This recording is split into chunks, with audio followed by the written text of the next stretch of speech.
Bienvenidos a una clase más del curso Historia de la Iglesia Antigua, resumen de la historia de la Iglesia Antigua. Estamos conociendo los detalles de lo que ha sucedido con el cristianismo a través de los siglos.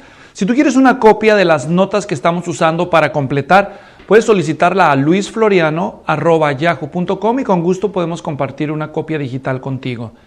Hemos estado considerando la historia de la Iglesia bajo 3 etapas. ¿Cuál es la primera de ellas? La historia de la Iglesia Antigua. Número 2, medieval. Y número 3, moderna. Dentro de la Iglesia Antigua hemos subdividido en 3 periodos. El periodo de la expansión del cristianismo, el periodo de la supervivencia y el de la supremacía.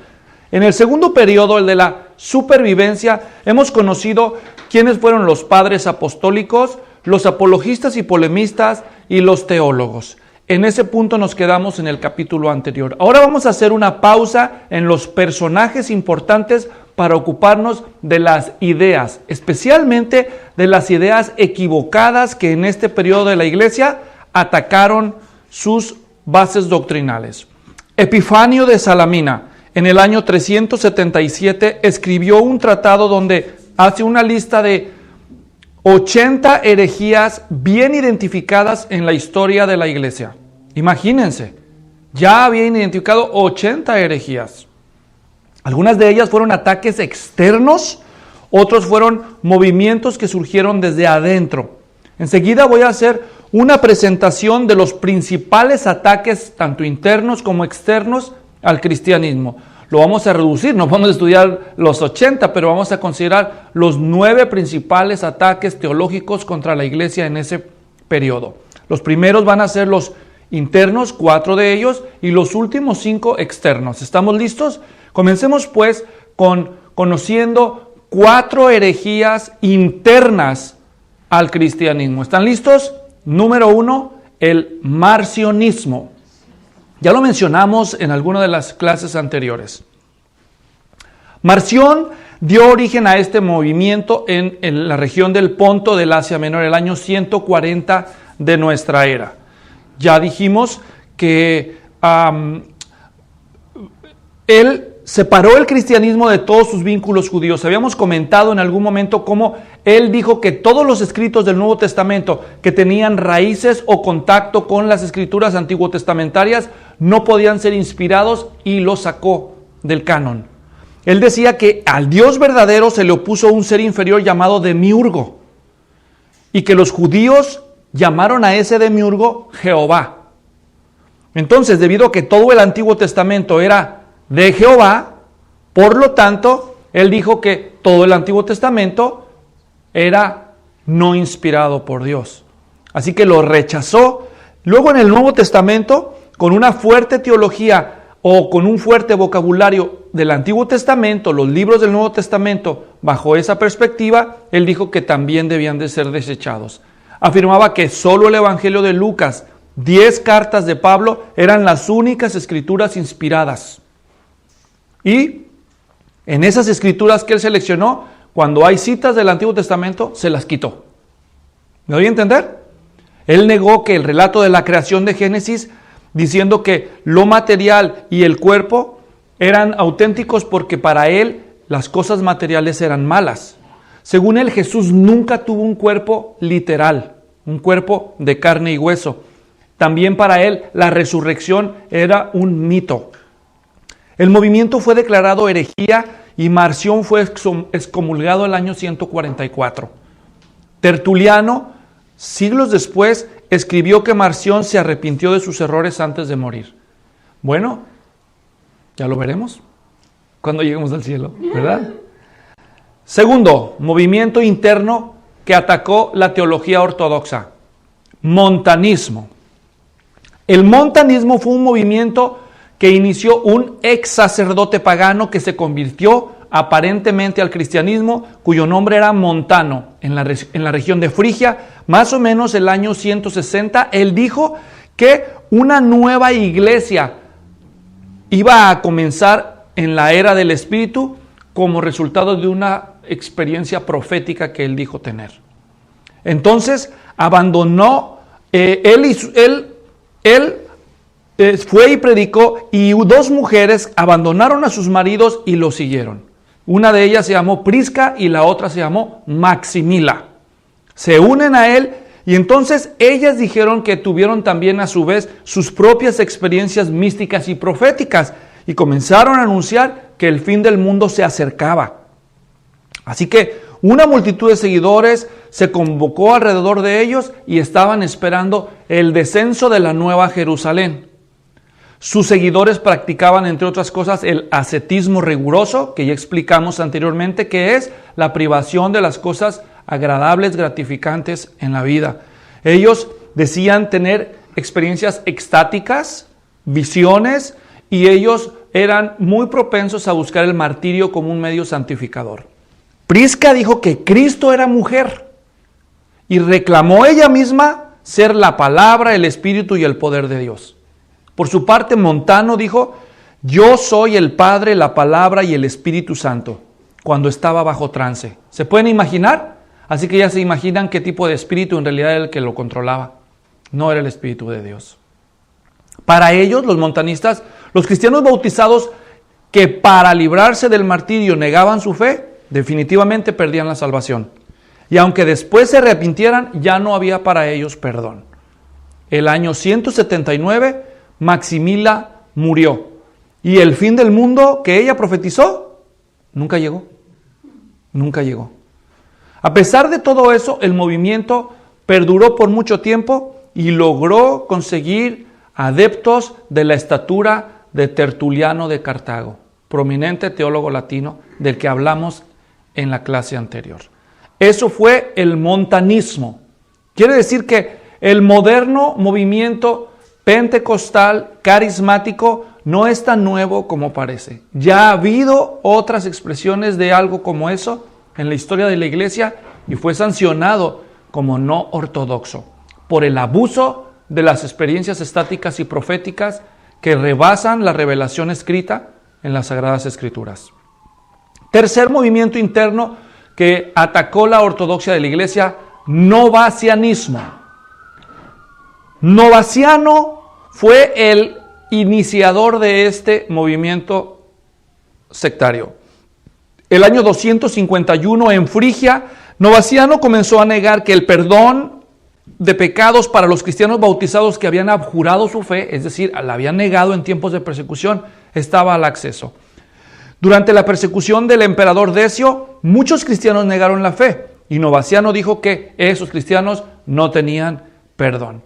Se opuso al dominio del obispo de Roma sobre otras iglesias, por eso se le considera también un antipapa, y fue condenado como hereje como herejía este movimiento el mismo año. A pesar de eso, el novacianismo se diseminó por muchos lugares del imperio, pero aunque tomó mucho tiempo, eventualmente se diluyó. ¿Ok? Y el cuarto, el donatismo. Donatismo, que también, ¿se acuerdan que hablamos de Donato, de Cartago? Es un movimiento, el donatismo fue el movimiento iniciado el 313 por Donato, obispo de Cartago, que actualmente es Argelia, Túnez por ahí, e insistía que cualquier ministro sospechoso de haber negado la fe durante el tiempo de la persecución de Diocleciano, a fin de evitar el martirio, no podía ser reinstalado como líder en la iglesia por causa de ese pecado, ni podía tampoco oficiar los sacramentos. En el año 314, este movimiento fue sancionado como herejía y comenzó a ser perseguido. A pesar de esto, persistió hasta que llegó el Islam en esa parte del mundo y el Islam acabó con el cristianismo. Pero el novacianismo perduró en esa parte del norte de África. Aquí hemos visto entonces 4 ataques internos a la doctrina ortodoxa en el periodo de la supervivencia de la iglesia. Ahora vamos a ver los ataques externos.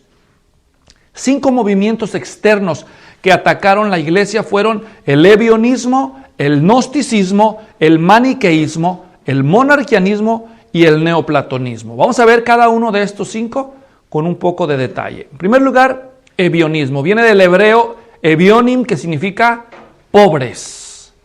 Esta fue una secta judía legalista con raíces en la tierra de Palestina, que se aisló de la iglesia después de la destrucción de Jerusalén el año 70 después de Cristo, de la cual hablamos en su debido momento, al inicio de este curso. Los ebionistas se movieron al lado este del río Jordán y se establecieron. Ellos guardaban el sábado hasta el año 135 después de Cristo. Negaban la Trinidad, es decir, afirmaban que Dios era una sola persona. Negaban también la preexistencia de Cristo, su muerte vicaria y su divinidad. Ellos insistieron que era importante y era indispensable guardar la ley de Moisés y solo aceptaban como escritos inspirados los libros judíos del Nuevo Testamento. ¿Me estoy dando a entender? Muy bien. Es lo contrario del marcionismo, que solo aceptaba los libros no judíos del Nuevo Testamento. Para ellos Jesús era la séptima encarnación de Adán, cuya misión era llevar a la humanidad al conocimiento de la ley como el único medio de salvación.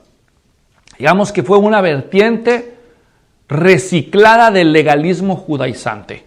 ¿Me estoy dando a entender? Con cierto barniz cristiano. Ese fue el ebionismo. Número 2, el gnosticismo. El gnosticismo era una especie de New Age de la Old Age. O sea, era una especie de nueva era, de ideas de nueva era en los primeros siglos. Era un grupo de ideas religiosas y filosóficas mezcladas y que se hizo muy popular en los siglos 2 y 3 del cristianismo y logró infiltrarse en la iglesia. Ya había principios de gnosticismo reflejados en los escritos del Nuevo Testamento, pero se desarrolló con todo su auge en los siglos posteriores. Al conocimiento que ellos proponían le llamaban eso, la gnosis. Ellos sustituían la revelación bíblica por conocimientos esotéricos y filosóficos mezclados. El gnosticismo enseñaba el dualismo. ¿Qué es el dualismo? ¿Alguien sabe? Ok, el bien y el mal como fuerzas equivalentes. Pero el dualismo gnóstico era entre lo material, que para ellos era malo, y lo espiritual, que para ellos era lo bueno. La meta del hombre, según el gnóstico, era adquirir la gnosis. Y el gnosis, o sea, el conocimiento secreto, esa gnosis, al conocerlo, el ser humano iba a ser finalmente liberado de la atadura de lo material. Y así interpretaban la salvación los gnósticos, como esa liberación de lo material. El movimiento tenía ritos de iniciación y se seguía en diferentes niveles, donde ibas tú ascendiendo. Decían que Dios tenía emanaciones. Emanaciones, la inferior de todas ellas era la que se había encargado de crear el mundo material, según ellos. A esa emanación ellos, como los de Marción, llamaban demiurgo. Entonces, como Jehová del Antiguo Testamento es el que había creado el universo material, para ellos Jehová y Dios no eran lo mismo, sino que Jehová era una de las emanaciones de Dios, la peor de todas, según ellos, la que había creado el principal de los males, el mundo material. ¿Me estoy explicando? Entonces, los gnósticos decían que Jesús había sido solo un espíritu, porque ¿cómo Jesús podía ser el enviado de Dios con un cuerpo material? No podían entonces aceptar eso. Por lo tanto, los gnósticos decían que Jesús solamente tuvo apariencia de persona, pero que no lo era. A esa vertiente del gnosticismo se le conoce como docetismo. El docetismo significa apariencia, la creencia en la apariencia. Otros gnósticos proponían que Jesús había sido un simple hombre, un hombre al que Dios había adoptado como su hijo. Que Jesús de Nazaret era un hombre cualquiera, judío piadoso en su tiempo, al que después de su bautismo con Juan el Bautista, Dios había hecho entrar el Logos, el Espíritu, y el cual había acompañado a Jesucristo hasta la crucifixión. Y allí el Logos había abandonado a Jesús de Nazaret, y a esa vertiente del gnosticismo se le conoce como adopcionismo, porque dice que Jesús fue adoptado como hijo de Dios durante ese periodo. ¿Me estoy dando a entender? Muy bien. La misión de Jesús, según ellos, según los gnósticos, era transmitir al espíritu humano el camino hacia el conocimiento, hacia la gnosis. El dualismo gnóstico derivó en dos tipos de actitudes con respecto al cuerpo físico. Número uno, había los gnósticos que decían que, bueno, como el cuerpo era material y era la raíz de los males, había que castigarlo. Así que eran muy ascéticos, es decir, se privaban de todo tipo de placeres. El extremo opuesto eran los gnósticos que decían que, dado que el cuerpo era el problema, entonces debíamos liberarnos dándole gusto al cuerpo en todo lo que quiera, especialmente en materia de deseos sexuales, pero evitar reproducirse, porque así se iba a perpetuar el problema de la raza humana. Pablo combatió el gnosticismo, el apóstol, el gnosticismo incipiente en la carta a los colosenses, y el apóstol Juan hizo lo mismo en su primera epístola. Ireneo de Lyon logró que el gnosticismo fuera declarado herejía en el cristianismo el año 180 después de Cristo, pero era una creencia muy popularizada en el tiempo de los primeros siglos del cristianismo. Eso fue el gnosticismo, la segunda de las agresiones externas a la fe cristiana. Tercero, maniqueísmo. Y no es de los maniquíes, todavía no había eso. Estamos diciendo maniqueísmo porque su proponente fue Mani, un filósofo persa que vivió entre el año 215 y 276. Él también proponía, como el gnosticismo, un dualismo, es decir, ese eterno conflicto entre el bien y el mal, entre la luz y las tinieblas. Los maniqueos decían que el cuerpo humano era del diablo y el espíritu del hombre era de Dios. Entonces ellos aseguraban que a través del trato duro del cuerpo, en la disciplina extrema, el espíritu iba siendo liberado poco a poco de la prisión del cuerpo. Su meta era la reencarnación, una reencarnación continua, sucesiva, hasta que pudiéramos finalmente ser liberados de las ataduras materiales del cuerpo. Jesús para ellos era simplemente un maestro inferior que Mani.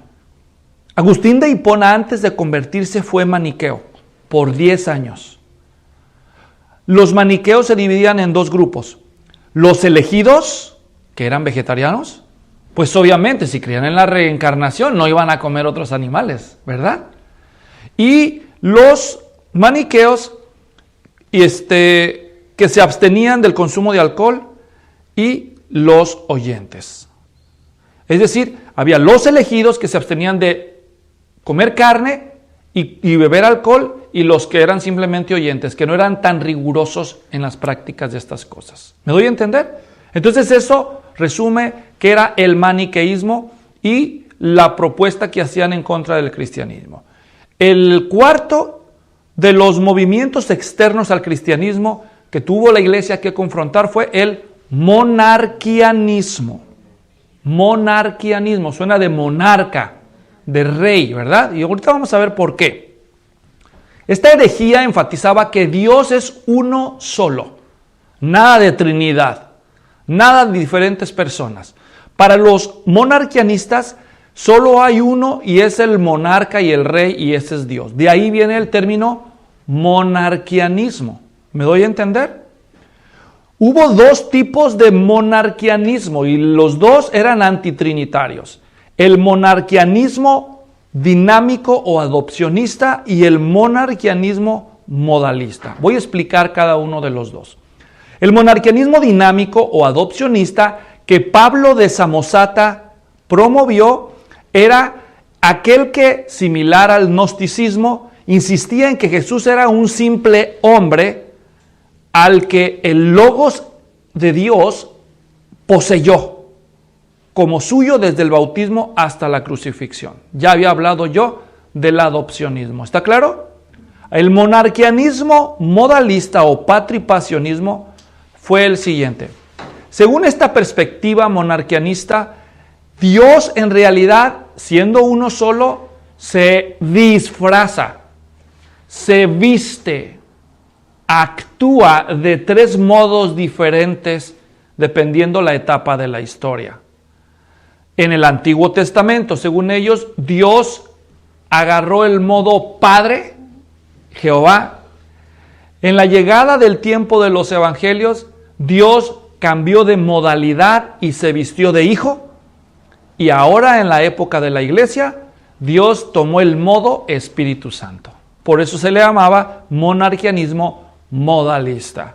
Una versión reciclada de eso se ha dado repetidas veces a lo largo de la historia de la iglesia, y el último de esos movimientos que está claramente identificado es lo que hoy en día se conoce como el pentecostalismo unicitario, que dice en palabras ligeramente diferentes la misma cosa. Bueno, entonces, ya que el Padre, según los monarquianistas modalistas, es el mismo que sufrió en la cruz, entonces les fue apodado a ellos los patripasionistas, de pasión, que significa sufrimiento, y patri, que significa padre. Es decir, que esto era como una burla a los monarquianistas modalistas, porque se les decía entonces el que sufrió en la cruz, pues fue el mismo Padre y no solamente el Hijo. Bueno, así hemos visto nosotros los primeros 4 y ahora procedemos a ver el último de los ataques externos contra la iglesia en la época de la supervivencia, que fueron los siglos 2 y 3, y esto se llamó el neoplatonismo. El neoplatonismo no fue un ataque directo contra el cristianismo, sino una mezcolanza de filosofía con cristianismo. Ya habíamos dicho anteriormente que varios cristianos intentaron hacer esa reconciliación, pero el neoplatonismo literalmente es un movimiento que retomó la filosofía de Platón, el famoso filósofo griego que vivió varios siglos antes de Cristo. El neoplatonismo identificaba al uno como la realidad suprema, el ser supremo, pero no lo llamaban ser supremo, lo llamaban el uno. Ellos decían que ese era el mismo que los cristianos llamaban el Dios cristiano. Según los neoplatonistas, la primera gran emanación de Dios fue el Logos. ¿Lo voy a entender? El Logos. El fundador de este movimiento fue Amonio Sacas, y ese Amonio Sacas fue uno de los maestros de Orígenes antes de convertirse al cristianismo. Ahora entienden por qué Orígenes, de quien hablamos en su debido momento, en la época de los teólogos, quiso reconciliar la filosofía neoplatónica con el cristianismo judío-cristiano. Entonces, el mayor difusor del neoplatonismo fue Plotino y después Porfirio. Así pues, hemos resumido 4 ataques internos, herejías internas a la vida de la iglesia, repasando que fueron el marcionismo, el montanismo, el novacianismo y el donatismo, ¿correcto? Y los 5 ataques externos de la iglesia, ¿cuáles fueron? Ebionismo, gnosticismo, maniqueísmo, monarquianismo en cualquiera de sus vertientes y el neoplatonismo. Muy bien. Después de haber listado las principales herejías o ataques en contra de la iglesia durante el periodo de la supervivencia, terminaremos este segundo periodo de la iglesia antigua haciendo un resumen de las características de la iglesia al final del tercer siglo, lo cual será el tema de nuestro siguiente estudio. Nos vemos entonces.